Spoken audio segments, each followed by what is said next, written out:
রমজান মাস তো শেষ, আর দুদিন পর আমাদের মাঝে ঈদ আসতেছে। আফসোস, এই ঈদে একদল মুসলমান আছে যারা এমন ভাবে ঈদটাকে পালন করে যে ঈদ পালন করতে গিয়া তাদের ঈমান আমল সব হারায়। ঈদ মানে কি? হ্যাঁ, ঈদ মুসলমানের আনন্দের ঈদ। তবে এই ঈদ আনন্দ পেয়ে, এই ঈদের উৎসব পেয়ে এই ঈদটাকে এমন ভাবে কাটানো যাবে না যার কারণে আল্লাহ নারাজ। আপনি আনন্দ করবে, আমি আনন্দ করব, অন্যজন আনন্দ করবে, ইসলামের ভিতর থেকে আনন্দ করতে। আজকে তো আমরা ঈদটাকেই পাল্টাই দিচ্ছি। ঈদ মানে কি নাচানাচি?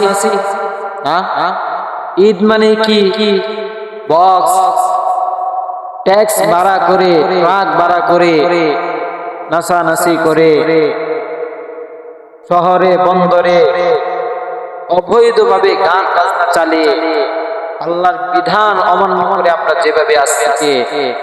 আমরা যেভাবে বর্তমানে সমাজে এই ঈদ পালন করতেছি, আসলে এইভাবে ঈদ পালন করা আমাদের জন্য ঠিক। ঈদ মুসলমানের আনন্দের দিন। ঠিক, ঈদ আসছে, আপনি আপনার একজন বন্ধুকে দাওয়াত করবেন, খাওয়াবেন, পাড়া প্রতি একজনকে খাওয়াবেন।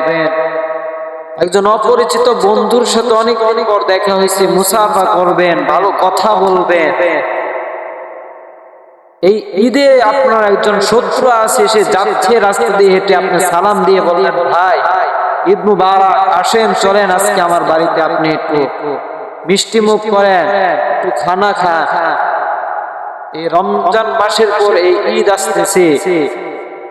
আল্লাহ তাআলা আমাদের সকলকে ঈদ আল্লাহর সন্তুষ্ট মোতাবেক যেভাবে এই ঈদ পালন করলে মহান আল্লাহ পাক রব্বুল আলামিন মাওলায়ে পাক আমাদের উপর সন্তুষ্ট থাকবেন।